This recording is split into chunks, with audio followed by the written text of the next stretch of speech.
طرف تهدید کرده که اگر مذاکره نکنید چنین و چنان خواهد شد.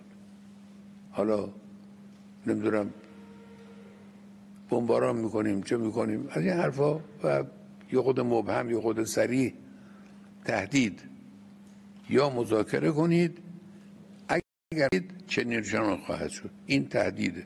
خب قبول چنین مذاکره‌ای نشانه تهدید پذیری ایران اسلامی است.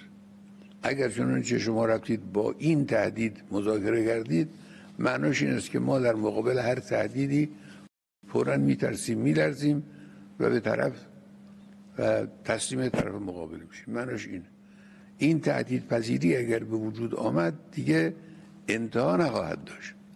امروز میگن اگر چنانچه غنیسازی داشته باشید ما چنین و چنان میکنیم. فردا میگن اگر موشک داشته باشید ما چنین و چنان میکنیم.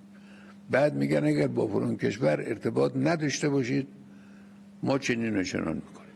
اگر با فلان کشور ارتباط داشته باشید ما چنین و چنان. همش تهدید. مجبوریم که در مقابل تهدیدهای دشمن عقب نشینی کنیم.